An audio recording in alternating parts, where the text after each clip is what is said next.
Comme d'habitude, comme d'habitude. Oh putain, et j'ai ma chemise qui est toute froissée. Bah tant pis, vous serez avec moi alors que j'ai la chemise froissée. Écoute, que je vous dise, pas vous mentir, en fait, là, il y a une vérité sombre que vous connaissez pas sur mes vidéos. C'est que, en fait, suspense ça, mais je tourne tout le même jour.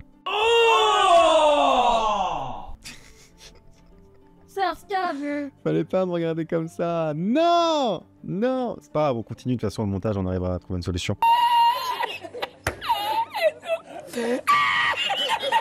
Je disais quoi? Je disais, je tourne tout le même jour. Donc en fait, là, j'enchaîne les fringues, etc.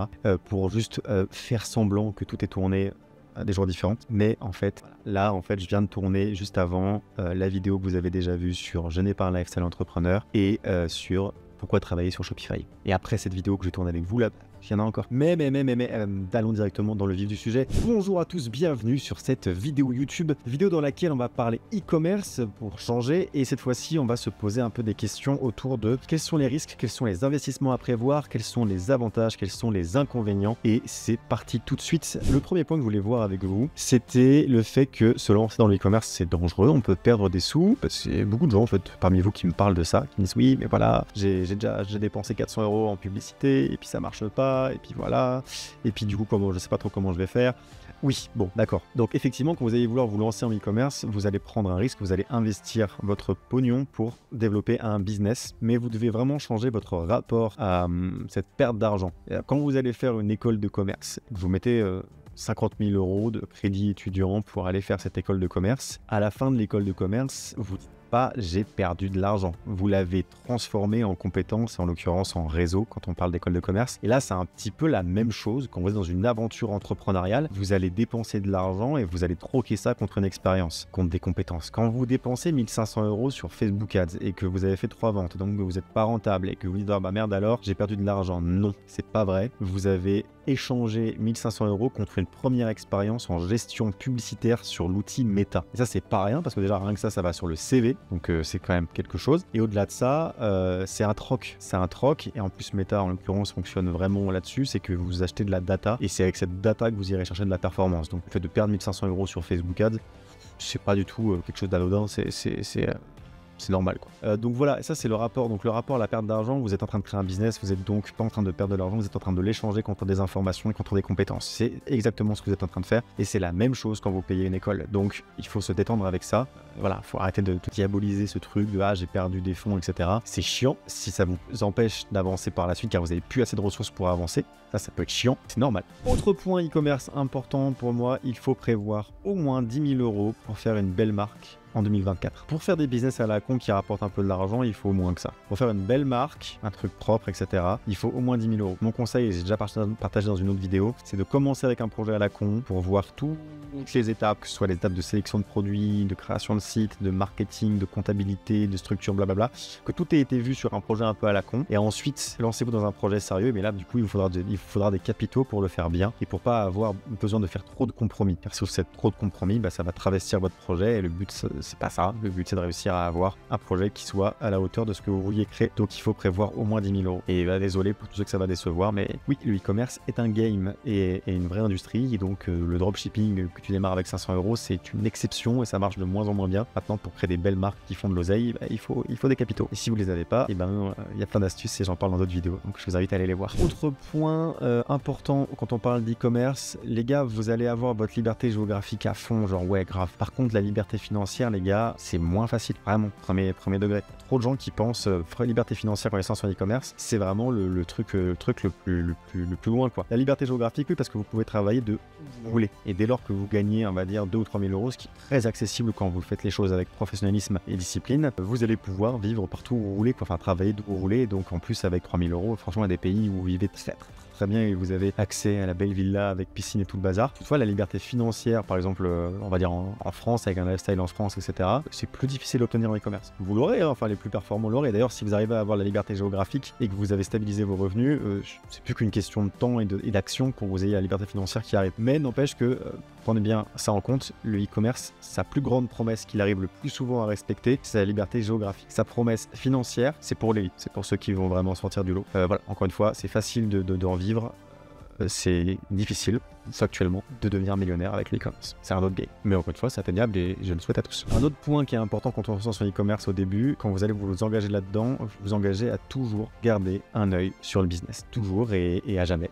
Et même en vacances. Et ça, il faut l'avoir à l'esprit aussi. Ça veut pas dire deep work quand même quand vous êtes en vacances, etc. Ça veut dire toujours un œil pour surveiller ce qui se passe, surveiller vos fournisseurs de paiement, surveiller vos mails, surveiller vos clients, surveiller votre SAV, surveiller vos stocks, surveiller votre comptabilité, surveiller tout ça. Il y en a plein. Il y a plein de sujets à surveiller. Et même si vous déléguez, en fait, quand vous déléguez, c'est surveiller les gens qui vous avez délégué des choses. Voilà. Donc vous aurez toujours un œil dessus, sauf à grand niveau de succès. Mais à grand niveau de succès, vous êtes globalement dans d'autres business, vous êtes dans tous les cas dans la même situation. L'entrepreneuriat, c'est un peu...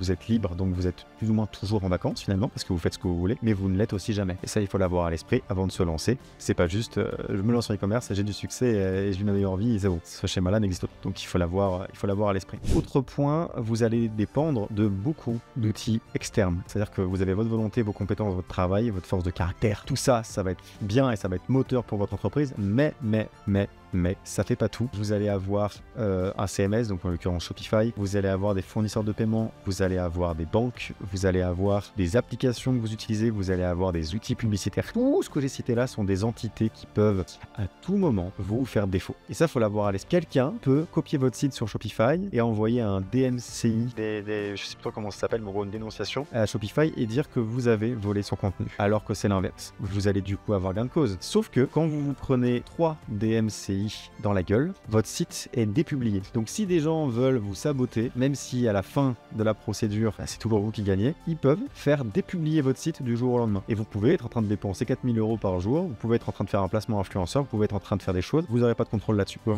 pouvez également avoir des fournisseurs de paiement qui du jour au lendemain vous lâchent. Nous, c'était le cas avec PayPal.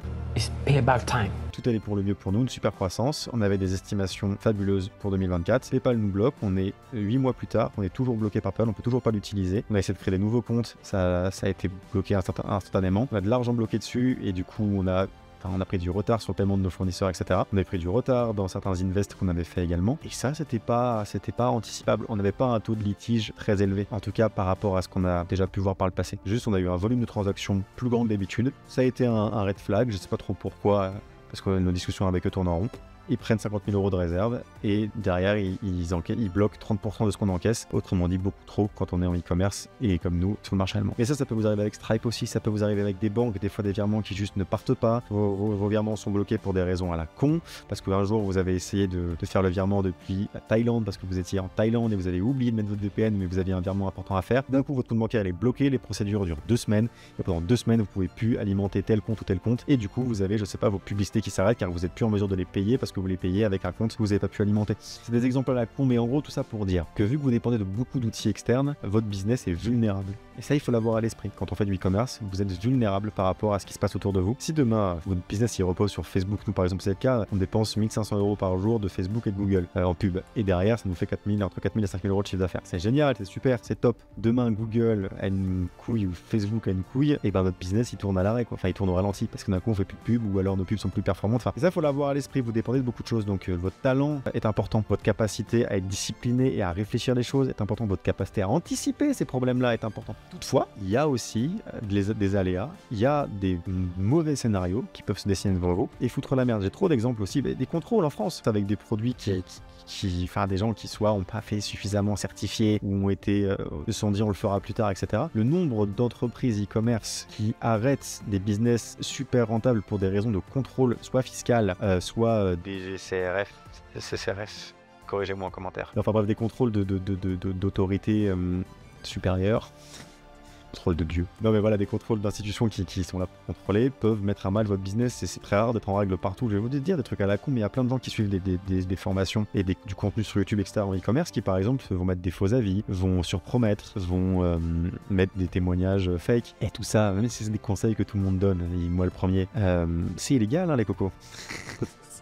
c'est des choses qui un jour, si vous avez un mauvais scénario, on vous tombe dessus, quoi. Parce que c'est frauduleux, et vous allez me dire, et vous aurez raison de me le dire, oui, mais il y a plein de boîtes qui le font, oui, il y a plein de boîtes qui le font. Et les boîtes payent des amendes. Donc si Nike a un comportement dégueulasse à un moment donné et ne respecte aucune loi, il paye les amendes. Selon quand vous avez le contrôle, vous serez peut-être pas en mesure de le faire. Et ça, faut juste l'avoir à l'esprit, c'est tout con, mais il faut juste l'avoir à l'esprit. Bien sûr, dans ce game-là, il faut tricher un petit peu. Je vais me manger un contrôle, moi, derrière des trucs comme ça, je suis un malade. Mais donc, bien évidemment, il faut faire ce qu'il faut pour votre business, pour faire en sorte d'avoir de la croissance et de vous installer, et du coup d'être concurrentiel. Et des fois, pour être concurrentiel, effectivement, vous devez vous aligner sur ce que font les concurrents. Toutefois, voilà, il y a des mauvais scénarios, il y a des mauvaises histoires, et donc il y a une part de chance dans tout ça également. Ça, faut l'avoir à l'esprit. Voilà, donc tout ça pour dire que ça dépend pas que de vous, contrairement à ce qu'on certains veulent dire. Donc, bien sûr, après, vous pouvez anticiper un maximum ces trucs-là et vous protéger. Notamment, une des manières d'anticiper, c'est de créer d'autres activités, d'avoir d'autres business sur lesquels vous reposez. Quand vous avez un mauvais scénario sur un business, vous avez d'autres activités. En bref, vous mettez pas tous vos œufs dans le même panier. On ne le dira jamais assez. Voilà les points importants que je voulais aborder avec vous. Donc les points autour du e-commerce qui sont des points notables et que souvent les gens n'ont pas à l'esprit. C'est déjà la fin de cette vidéo. Si jamais elle vous a plu, je vous invite à mettre un like, un commentaire, un partage, à me suivre sur les réseaux sociaux. Tous les liens sont dans la description. Si la vidéo vous a pas plu et que vous aimez pas ma gueule, dites-le quand même, parce que ça fait marcher l'algorithme. Alors mettez des commentaires, mettez des likes les gars, c'est important. Là il a l'air de percer, là il s'agirait d'avoir 10 000 abonnés là. Bon allez, moi je vous dis à très bientôt dans la prochaine vidéo et bon courage pour vos projets.